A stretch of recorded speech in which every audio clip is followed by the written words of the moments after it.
Ta'ala nak menjelaskan tentang makna fiqh. Fiqh itu apa?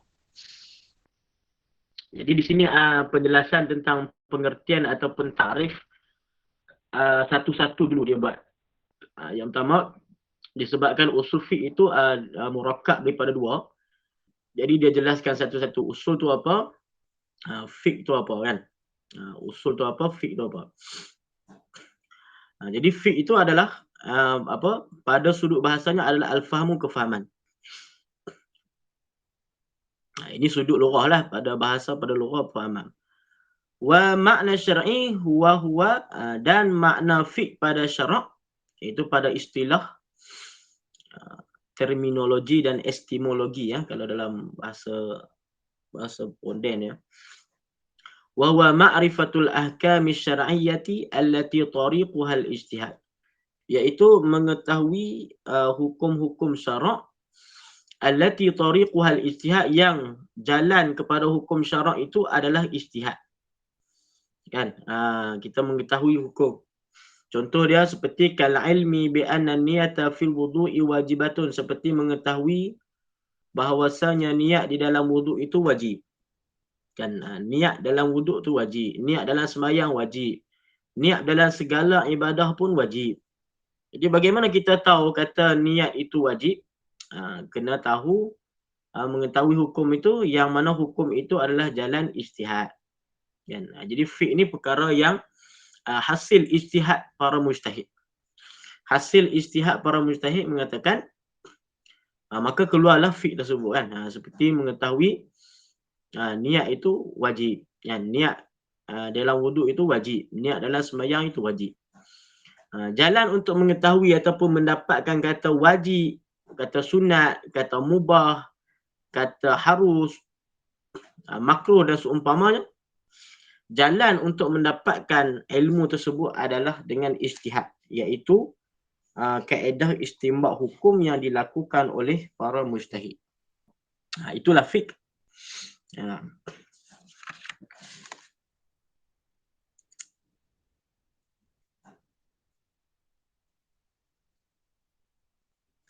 Okay.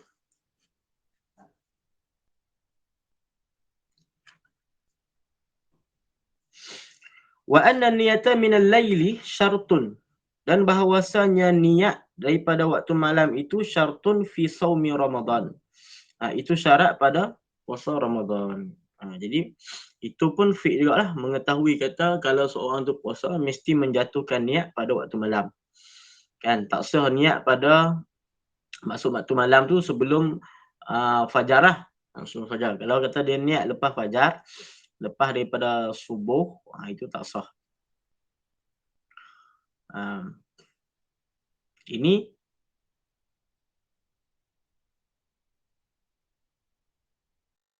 dalam mazhab kita lah. Wa anna niyata minal laili syartun fi shaumi Ramadan, di dalam mazhab kita lah, mazhab Syafi'i. Jadi mazhab Syafi'i mesti menjatuhkan niat puasa itu malam ataupun sebelum daripada tulung al-fajri, sebelum daripada keluarnya fajar. Fajar yang sidik. Jadi niat ni dalam mazhab kita kan, dalam mazhab kita niat. Bahkan Imam Syafi'i ketika mana membahaskan hadis apa? Innamal a'malu binniyat wa innamal likulli imri'in ma nawa, itu 1/3 daripada ilmu adalah duduk di dalam bab hadis niat tersebut. 1/3 daripada ilmu, maksudnya banyak. Bahkan Imam Syafi'i kata lebih kurang 70 lebih hukum keluar daripada hadis tadi, innamal a'malu binniyat.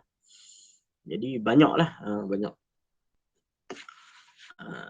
Kemudian dalam mazhab kita, niat ni boleh jadi ketika mana ibadah tersebut, boleh jadi luar daripada kaedah itu, boleh jadi niat itu luar daripada ibadah, boleh juga. Kan, sebab niat ni apa? Takrif ulama bagi niat ni apa? Niat tu?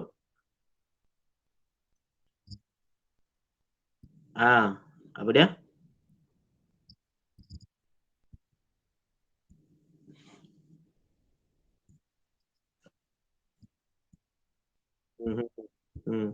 Maksudnya niat itu berserta dengan perbuatan, betul? Kan, ketika mana qasdu syai' muqtarinan bi fi'li. Ulama bagi makna niat tu apa? Takrif niat adalah qasdu syai' muqtarinan bi fi'li. Kita mengqasadkan sesuatu muqtarinan bi fi'li. Berserta dengan perbuatan. Kita niat ataupun qasad. Qasad ni menjatuhkan qasad lah, menjatuhkan niat itu ketika mana berserta dengan perbuatan. Seperti semayang kan, kita niat ketika mana? Ketika mana takbir al-aratul ihram. Waktu mana sedang kita bertakbiratul ihram, waktu itulah kita niat. Begitu jugalah niat-niat yang lain, tayamum, niat ketika mana mandi janabah, kesemuanya itu waktu melakukan perbuatan.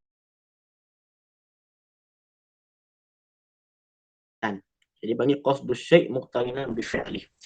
Adapun kalau qasad tetapi perbuatan belum, itu dipanggil azam. Kan?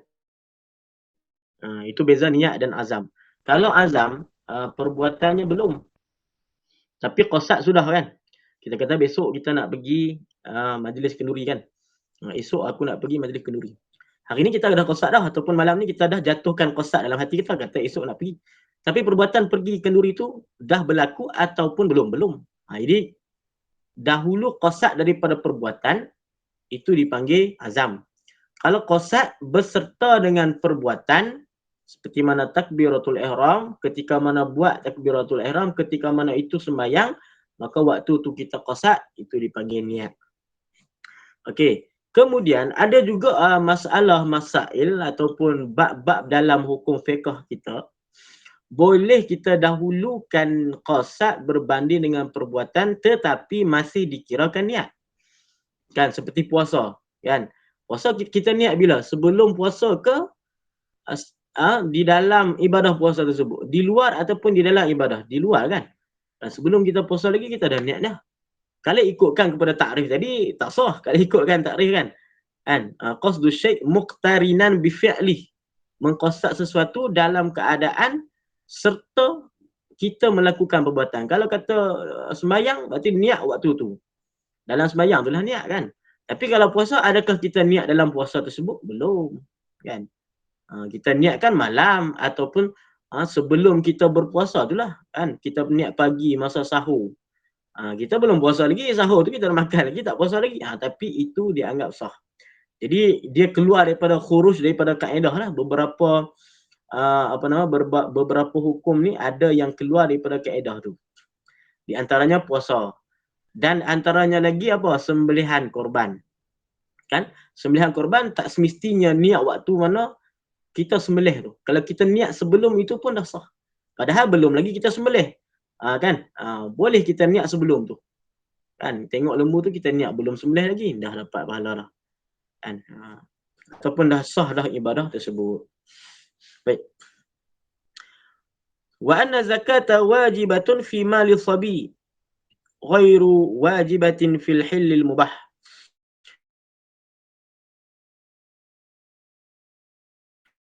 Dan bahawasanya zakat itu wajib pada harta sabi, harta kanak-kanak, ghairu wajibatin, dan tidak wajib, ghairu wajibatin, tidak wajib fil hillil mubahi, pada perhiasan yang mubah. Perhiasan yang mubah tidak wajib. Maksud perhiasan yang mubah ni apa? Perempuan kan, perempuan dia pakai emas, pakai emas, tetapi emas yang dipakaikan padanya, maka tak kena zakat walaupun pakai itu banyak kan, lebih daripada nisab. Tapi selagi mana dia pakai emas tersebut, ataupun perempuan itu menjadikan emas itu perhiasan, maka tak kena zakat. Tapi kalau kata yang haram seperti lelaki kan, dia pakai emas kan, buat perhiasan, itu tetap dikenakan zakat padanya. Sebab tu dia kata di sini fil hillil mubah, pada perhiasan yang dibolehkan, iaitu perhiasan emas yang dibolehkan hanya pada wanita. Kalau perhiasan emas itu pada lelaki diharamkan, dia tidak dibolehkan.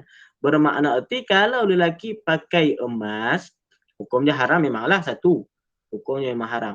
Kemudian adakah kalau kata emasnya itu cukup haul dan nisabnya, adakah dikenakan zakat? Hukumnya jawabnya kena zakat lah. Sebab itu perhiasan tapi bukan perhiasan yang mubah. Perhiasan yang haram. Sebab lelaki tak boleh memakai emas.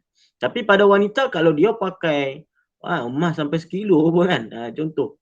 Semua emas. Cukup. Bukan cukup lagi. Dah terlebih dah. Nisabnya tu. Ukuran tu. Yang dikenakan zakat tersebut. Maka hukumnya tidak dikenakan. Jadi tidak diwajibkan untuk zakat pada hilil mubah. Perhiasan yang mubah seperti mana perhiasan pada wanita, iaitu seperti emas. Emas yang dipakai oleh wanita yang dilakukan sebagai perhiasan. Jadi hukum kita tahu ni daripada mana? Kita tahu hukum ini adalah daripada istimbat yang telah dilakukan oleh ulama mujtahid. Itu dipanggil sebagai fiqh. Jadi hasil. Jadi mudah-mudah kita kata fiqh ini adalah hasil daripada istimbat mujtahid. Kan? Jadi istimbat mujtahid ni adalah kaedah dia daripada Quran, daripada hadis, daripada ijma', daripada qiyas, daripada dalil-dalil yang disepakati dan juga dalil yang tak disepakati. Kan seperti dalam kita dah sebut dah, kalau dalam mazhab kita ada istishab. Kalau dalam mazhab Hanafi ada istihsan, ada maslahah mursalah. Dalam mazhab Maliki ada apa lagi? Qaul sahabi, qaul ahli Madinah dan macam-macam lagi. Itu semua adalah mujtahid yang keluarkan hukum tersebut. Sebab tu kalau kita nak keluarkan hukum daripada Al-Quran langsung dengan hadis, maka boleh, bukan tak boleh, tapi kita kena sampai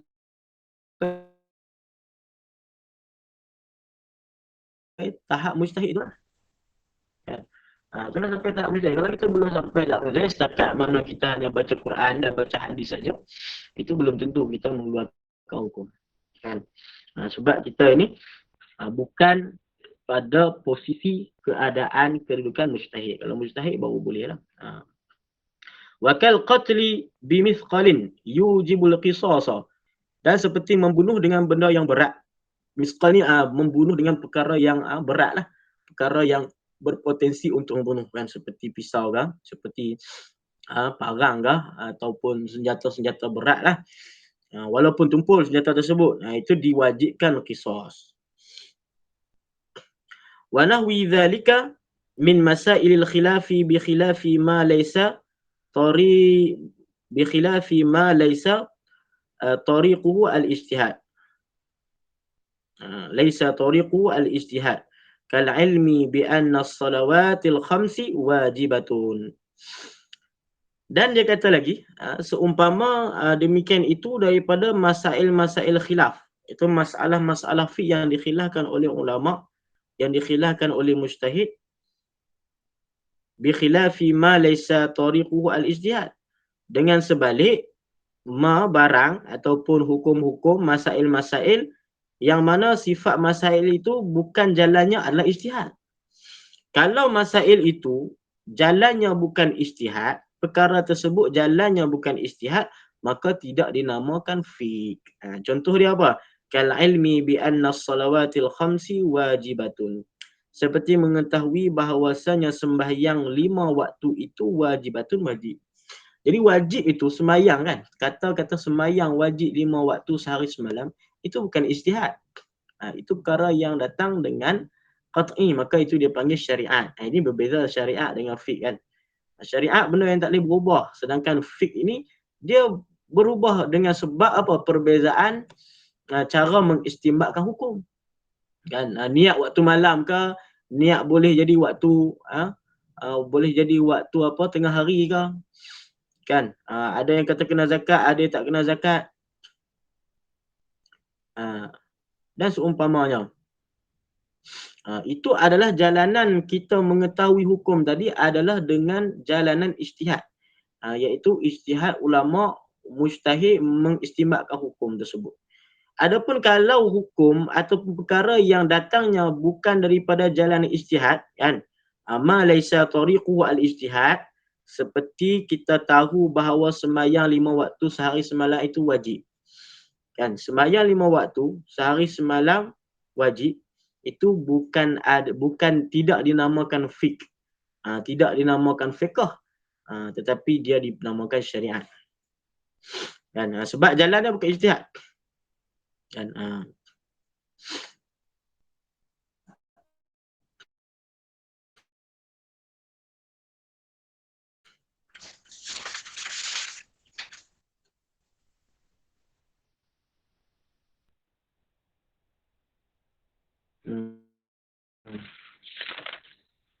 wa anna zina yahrumu, dan bahawa zina itu haram.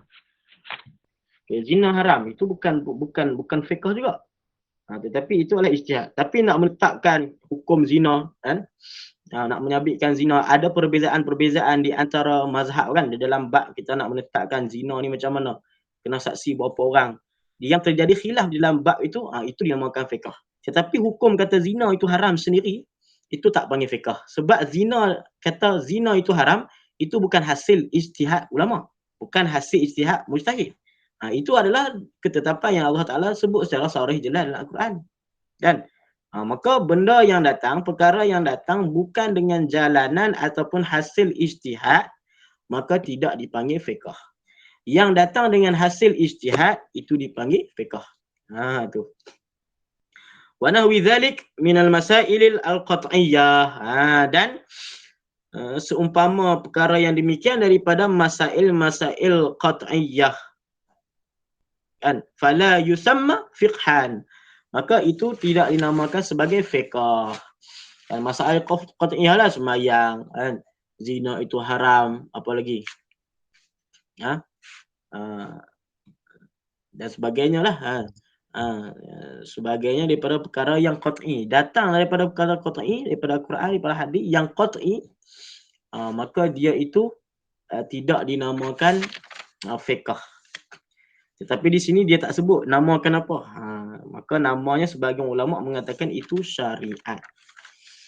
Syariat ni benda yang tetap. Fiqh benda yang tak tetap. Maksudnya boleh terjadi khilaf, boleh terjadi perbezaan di antara ulama-ulama fiqh di dalam mujtahid.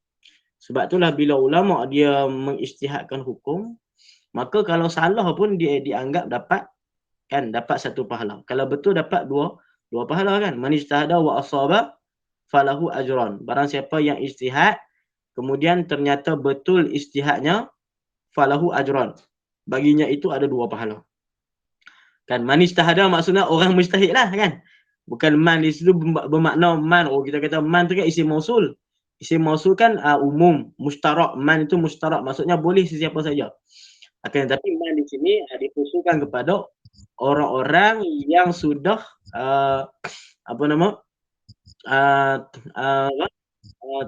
yang ada ciri-ciri ataupun cukup ciri-ciri ijtihad padanya lah man tu. Yang kita faham man ijtihada, semua boleh, kita pun boleh juga. Tak boleh. Kan? Tak boleh faham macam tu. Jadi man ijtihada wa asaba falahu ajran. Ini hadis ni kan, hadis. Barang siapa yang berijtihad kemudian berijtihad kemudian betul ijtihadnya, dapat dua pahala. Kenapa dapat dua pahala? Satu pahala ijtihad.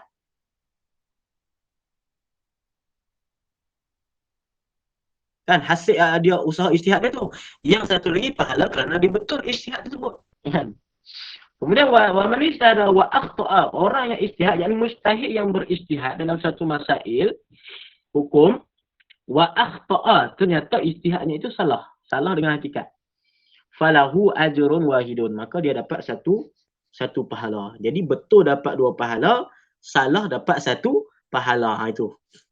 Jadi semua itu dapat pahala tu. Ijtihad yang dilakukan Imam Syafi'i, Imam Malik, Imam Ahmad dan ijtihad ulama setelah itu. Kan? Kalau kata mereka itu sudah sampai kepada tahap mujtahid, kan?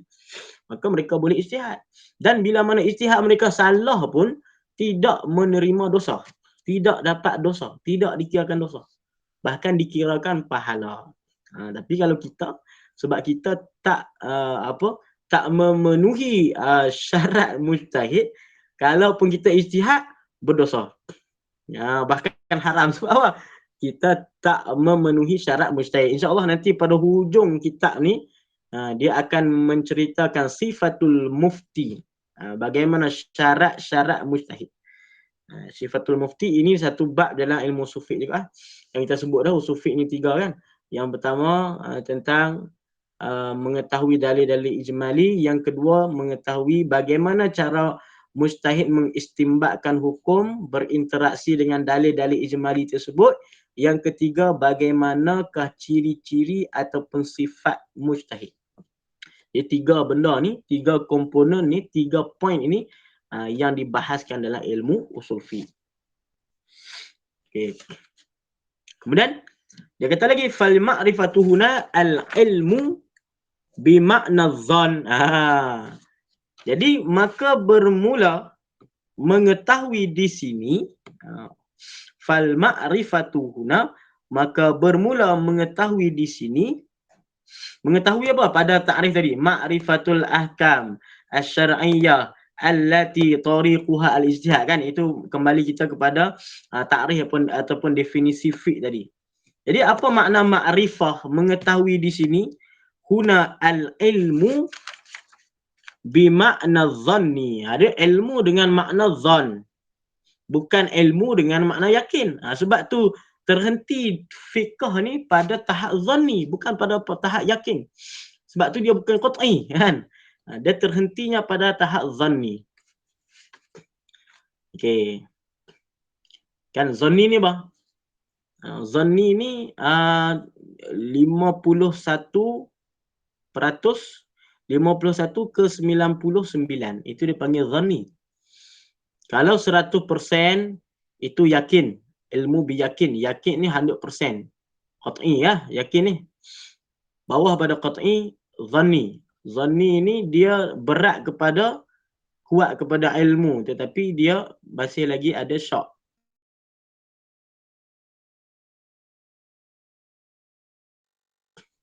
Ataupun masih lagi ragu. Sebagian ulama bagi takrif dhanni apa? Idrakut tarfir rajih. Idrak at-tarfir rajih. Kan idrak mengetahui tarfir rajih, bahagian yang rajih. Kalau syak 50-50. Syak tu berat, sama banyak beratnya tu. Itu dia panggil idrakut tarfaini bisawiyah. Kan idrakut tarfain bisawiyatin. Kita mengetahui di antara dua bahagian itu bisawiyah, sama banyak kan. Tapi kalau lebih berat kepada ilmu itu, lebih berat kepada yakin, itu dia panggil dhann. Kalau sama banyak, dia panggil syak. Bawah pada syak, dia panggil waham. Waham ni idraku tarfil marjuh. Lebih berat kepada yang marjuhnya, yang lemah. Bawah pada waham ini adalah jahil lah. Jahil.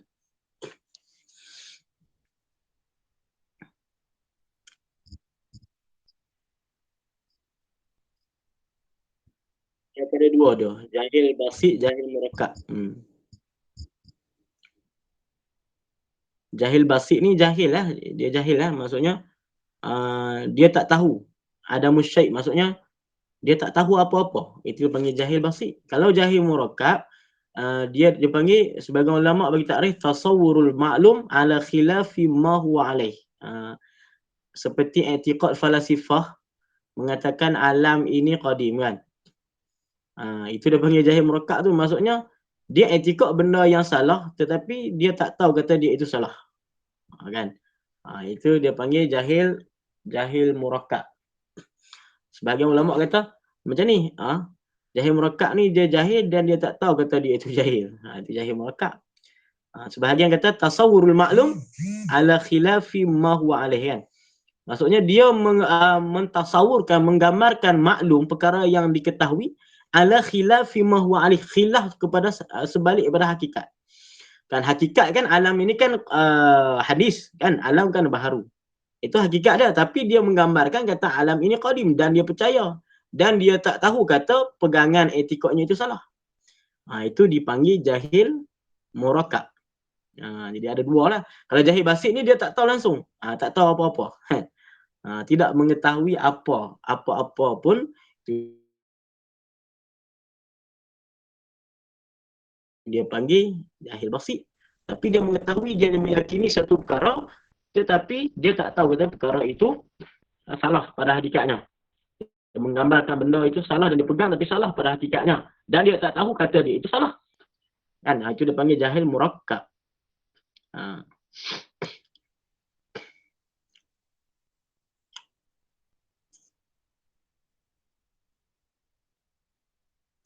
Okey. Kemudian. Okey, jelas tu doa, jelas insya-Allah.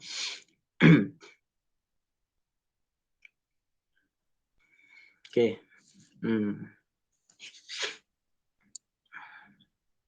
Jadi semua di sini kalau kita perasan Imam Haramain dia tidak bawa datangkan apa nama takrif usul fiqh itu setelah menjadi satu alam, setelah menjadi satu nama. Di depan saya tak pasti, rasa macam tak ada. Jadi dia hanya bagi takrif usul apa? Fiqh itu apa? Takrif yang apa? Yang berceraian lah di antara keduanya tu, yang tidak dikumpulkan.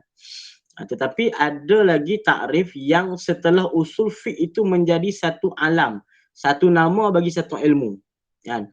Itulah takrif yang kita ambil dalam takrif Imam yang disebut dalam kitab Al-Khulasah fi Usul Fiqh ni yang kita sebut dah semalam, iaitu apa? Ma'rifatul ahkam asy-syar'iyyah ijmalan wa kaifiyatul istifadati minha wa halal mustafid, kan? Ada 3 perkara tu kita ambil setelah ilmu usul fiqh tu menjadi satu nama secara khusus. Maksudnya usul fiqh tu apa? Itu. Tapi dalam kitab ni kan Imam Haramain masih menceraikan usul tu apa, kan? Fiqh tu apa. Macam tu kan? Tapi setelah menjadi satu nama yang khusus usul fiqh tu, dia tak sebutkan di sini. Ataupun disebut ke depan kita tengok nanti. Rasa-rasanya macam tidak disebutkan lah. Rasa-rasanya macam tidak disebutkan ataupun ada disebutkan, nanti insya-Allah kita tengoklah.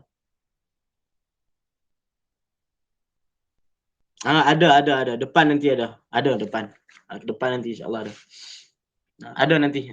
Imam Haramain ada disebut kat di depan ni. Okey. Kemudian wal ahkamul muradu fima dzukira sab'atun, dan bermula hukum yang dimaksudkan fima dzukira pada barang yang telah disebutkan. Yang disebutkan tadilah ma'rifatul ahkam tadi kan, dalam takrif tadi, sab'atun itu 7. Jadi hukum ni ada 7. Al-wajibu wal mandubu wal mubahu wal mahzuru wal makruhu was sahihu wal batilu. Jadi ada 7 lah. Yang pertama wajib, yang kedua mandub, yang ketiga mubah, yang keempat mahzur. Mahzur ni haram, makruh, was sahih wal batil. Ini dia masukkan sekali lah hukum taklifi dan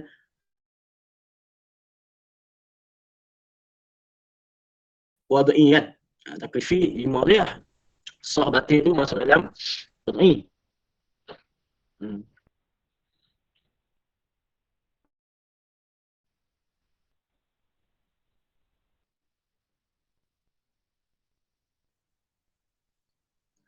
Kemudian di sini ada satu yang dia tidak sebutkan, iaitu tentang khilaf aula. Khilaf aula dia tak sebut. Okey, kalau kita boleh buat dia punya gambar rajah macam ni tentang hukum ni kan.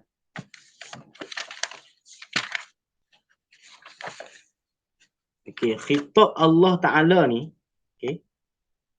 Kitab Allah Ta'ala, iaitu kalam Allah Ta'ala ini ada 3. Yang pertama al-fi'lu, yang kedua at-tarku, yang ketiga at-takhir. Kalau entah boleh tulis tu cantik buat khitab, kemudian ada al-fi'lu, ada at-tarku, ada at-takhir. Buat macam peta konsep tu kan, lagi mudah kita nampak. Kemudian al-fi'lu ni ada jazim, ada ghairu jazim. Al-fi'lu dibahagi 2, al-jazim, ghairu jazim. Jazim itu ijab ataupun wajib. Ghairu jazim itu nadak ataupun sunat. Mandub, sunat. Jadi khitab Allah Ta'ala ni, kalam Allah Ta'ala, perintah Allah,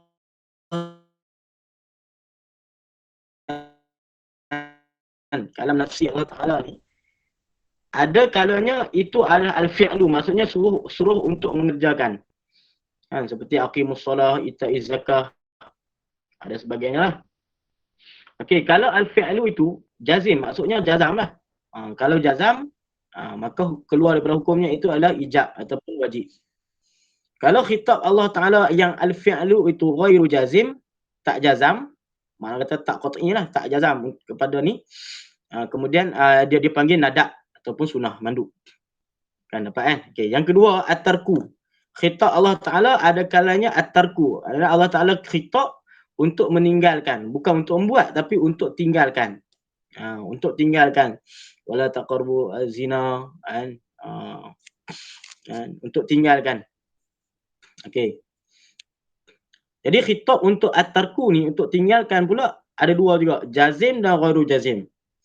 Kalau khitab at-tarku itu jazim, maka keluar pada hukumnya itu tahrim ataupun haram. Tahrim haram. Yang kedua ghairu jazim ada dua. Ghairu jazim ada dua pula, dibahagikan dua. Kalau nahi makhsus, namanya karahah. Kalau nahi ghairu makhsus, nama dia khilaf aula. Ada dua dah. Ghairu jazim, Allah Ta'ala khitab untuk tinggalkan. Tapi khitab itu ghairu jazim. Kita tengok, ada nahi yang maksud tak? Maksudnya ada larangan yang dikhususkan ataupun tidak. Kalau ada larangan yang dikhususkan, dipanggil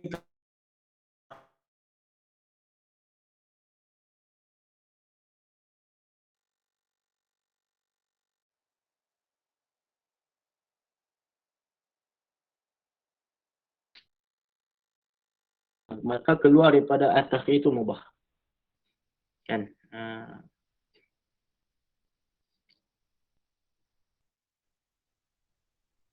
Dapat tak?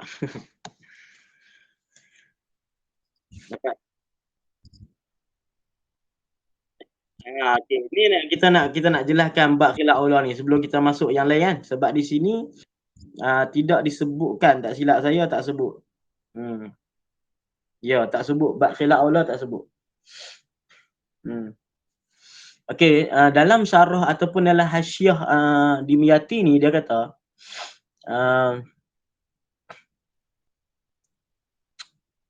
mana tahu tadi?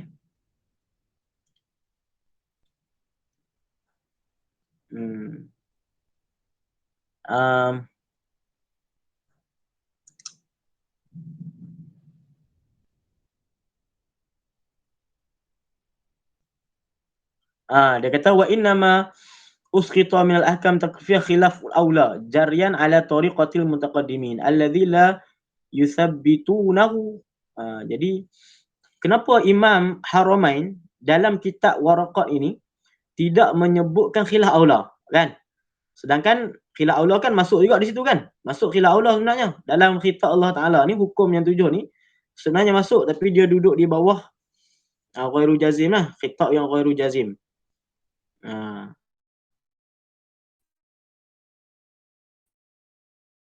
Tapi kenapa tidak disebutkan khilaf aula? Kerana menjalani daripada prinsip ulama-ulama tariqah mutaqaddimin. Kan? Tariqah mutaqaddimin mereka tidak menyebutkan khilaf aula.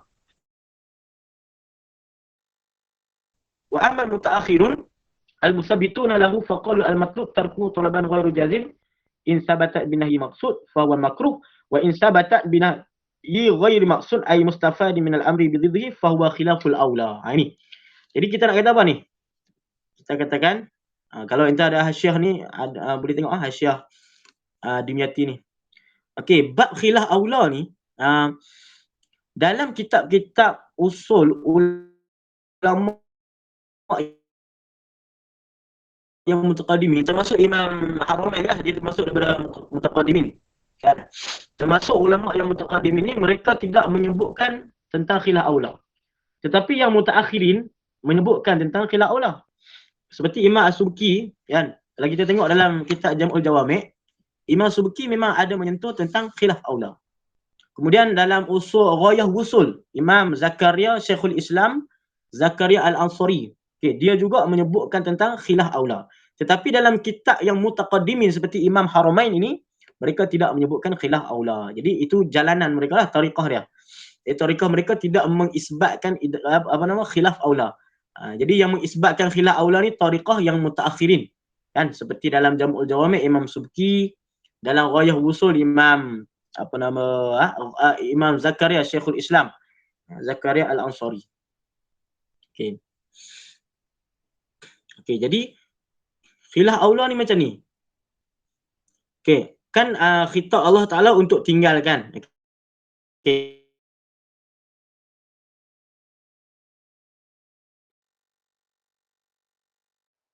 At-tarku kan, tinggalkan. Tinggalkan ni ada dua. Ada jazim, maksudnya kalau dalil itu jazim, yang jazam, maka haram kan? Kalau dalilnya itu ghairu jazim, tak jazam, maka di situ keluar dua. Keluar dua. Satu karahah, makruh, yang kedua khilaf aula. Beza dia apa makruh dengan khilaf aula ni? Kalau makruh ada larangan yang dikhususkan. Kan? Kita tengok dalam hukum-hukum makruh tu ada, sama ada dalil daripada hadis Nabi SAW ataupun daripada yang lain. Kan? Ada larangan yang dikhususkan, kata tak boleh sekian-sekian. Maka larangan yang dikhususkan itu dipanggil makruh. Kalau tidak ada larangan yang okey, dalam kitab Jam'ul Jawami' Imam Subki yang disyarahkan juga oleh Imam Mahali ni kan, Jam'ul Jawami' juga disyarahkan Imam Mahali. Syarah dia Badrul Taliq nama dia. Dalam Badrul Taliq, dalam syarah Jam'ul Jawami', Imam Mahali kata contoh seperti khilaf aula ni seperti seseorang meninggalkan solat duha. Solat duha kan sunnah kan? Sunnah ada dalil lah, maksudnya ada dalil kata sembahyang sunnah. Kemudian kita tinggalkan tak melakukan solat duha. Tinggalkan solat duha itu apa hukum dia? Adakah makruh? Tidak ada makruh sebab tidak ada dalil yang khusus mengatakan tak boleh tinggal solat duha, betul tak? Tak ada dalil kan? Tak ada dalil yang khusus.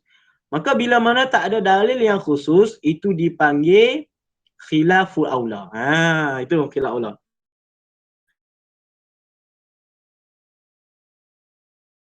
Menyalahi daripada yang utama. Itu khilaf aula, menyalahi daripada yang aulanya lah. Yang aulanya memang semayang lah kan. Semayang duha itu sunat kan? Sunat. Ada dalil. Kemudian meninggalkan semayang duha, maksudnya tak semayang duha, apa hukumnya? Adakah makruh? Kalau kita nak katakan tak semayang duha itu makruh, mesti ada dalil yang khusus. Kan? Dalil larangan yang khusus. Sedangkan dalil larangan yang khusus mengatakan tidak boleh meninggalkan solat duha, tidak ada. Maka bila tidak ada dalil larangan yang khusus, itu dipanggil khilaful aula. Faham? Boleh tu? Dapat?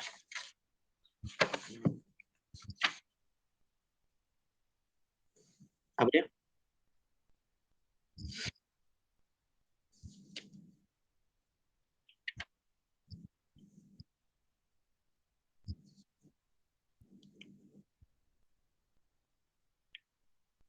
Ya. Bukan hanya wajib dan makruh, tetapi ada satu lagi khilaf aula. Hmm.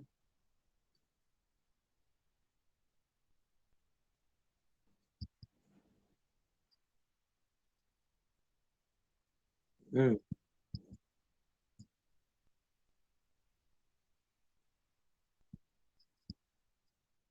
Ha.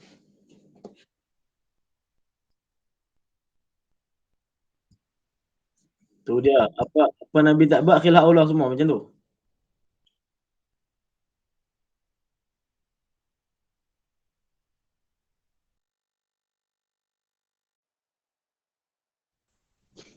Maksudnya mereka ini sebenarnya tidak mengaji usul fiqh, itu yang kita nak kata.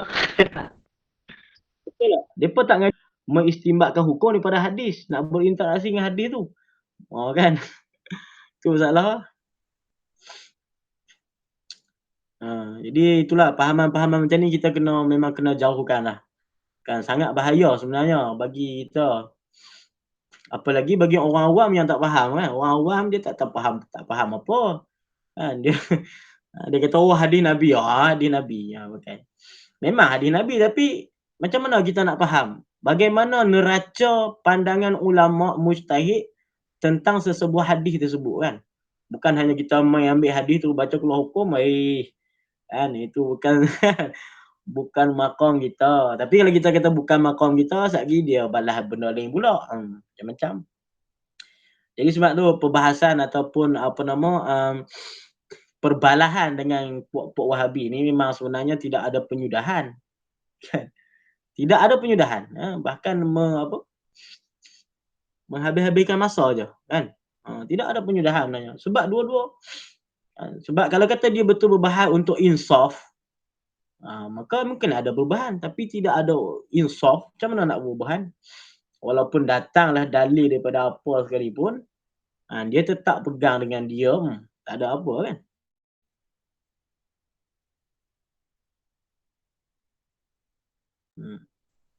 Okey, itu contoh satu contoh. Ada contoh satu lagi disebut dalam Jam'u Jawami' ya, syarah Jam'u Jawami' juga. Seperti orang yang musafir kan, ketika mana dia berpuasa, apa hukum dia? Dia kan boleh buka puasa kan?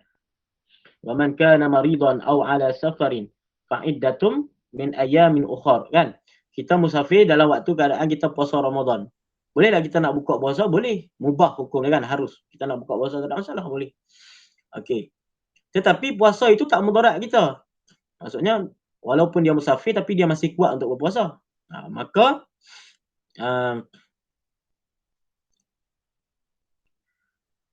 Maka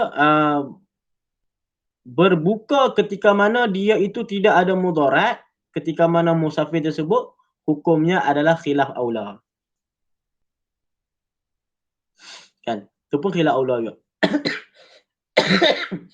Maksudnya yang dia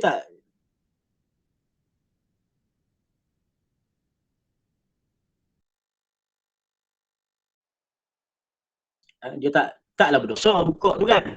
Memang tak berdosa pun. Tapi tidak berbuka itu lebih baik. Berbuka itu menyalahi daripada yang utamanya lah. Kan, yang aulanya kita tak payah buka lah sebab dia tidak ada mudarat apa. Walaupun dia musafir tapi dia masih kuat untuk berpuasa. Walaupun hukum berbuka itu khilaf aula juga. Jadi kalau dia berbuka itu dipanggil khilaf aula. Okey, itu tentang khilaf aula. Jadi itu buat apa, kalau kita buat peta konsep tu bagi nampaklah sikit kan. Khitab ada fi'lu, ada tarku, ada takhyir. Al-fi'lu ada jazim, ada ghairu jazim. Kalau jazim wajib ataupun ijab. Kalau ghairu jazim nada ataupun mandu. At-tarku pun ada dua, jazim, ghairu jazim. Kalau jazim haram, tahrim. Ghairu jazim ada dua. Tengok dari sudut nahi larangan tersebut. Kalau larangan itu dikhususkan, ada dalil yang makhsus, namanya karahah. Kan? Makruh. Kalau tidak ada larangan yang makhsus, yang dikhususkan, dipanggil khilaf aula. Kemudian at-takhyir nama dia mubah. Okey. Berapa minit lah?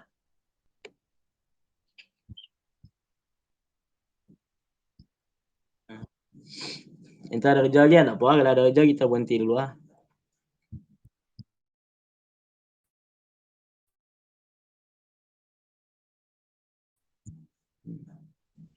Ada soalan tak?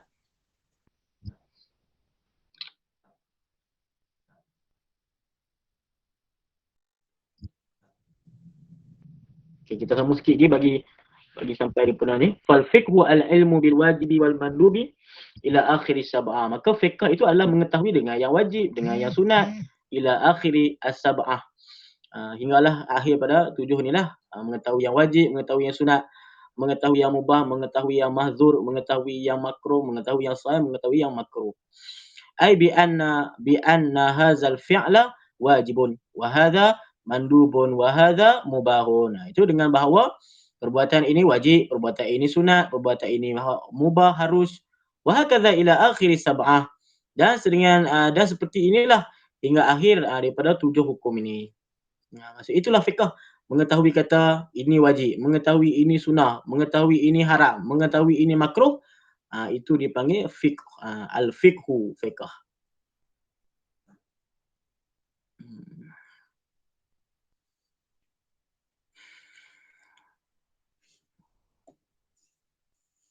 Okey. Boleh tak?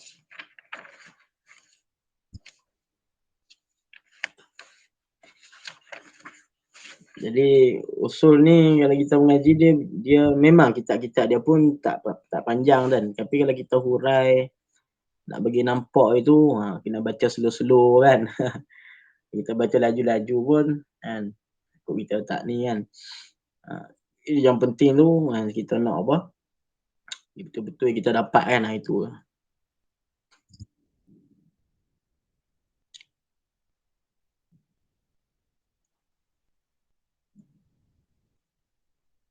Okey, kita ambil satu je. Fal wajibu. Maka bermula yang wajib min haisu wasfuhu bil wujub, dari sudut wasfuhu sifatnya itu bil wujubi dengan wajib, ma yusabu ala fi'lihi wa yu'aqabu ala tarkihi. Itu barang yang diberi pahala ala fi'lihi ke atas mengerjakannya, wa yu'aqabu ala tarkihi, dan disiksa ke atas meninggalkannya. Itu wajib. Jadi ini ada perbezaan sedikit di antara wajib dan wujub. Kalau wajib, perkara tersebut lah kan, perkara itu kan, semayang itu dia panggil wajib lah. Wujub itu hukum tersebut. Hukum taklifi itu dia panggil wujub. Sebab tu dia kata fal wajibu min haisu wasfuhu bil wujub. Wajib itu adalah perkara dari sudut disifatkan dengan wujub. Semayang itu disifatkan dengan wujub, maka semayang itu dipanggil wajib. Kan? Puasa itu disifatkan dengan wujud, maka puasa itu dipanggil wajib. Jadi kalau melihat dari sudut hukum ataupun ibadah yang tersebut yang disifatkan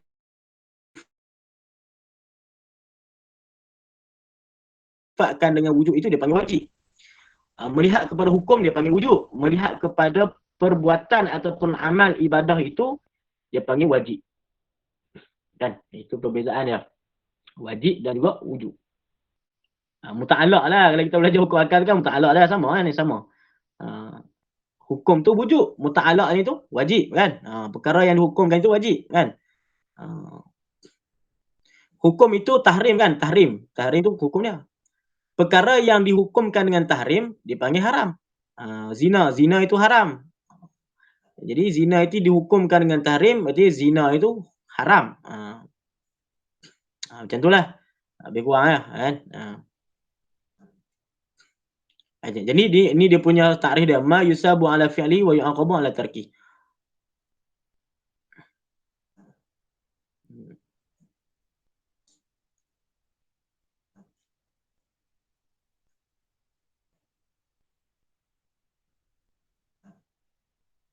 Okey. Sampai situ je ikut lah. InsyaAllah nanti kita sambung lagi. InsyaAllah ada masa nanti kita akan maklum balik lah. Tapi setakat ni kalau kita baca malam boleh kan?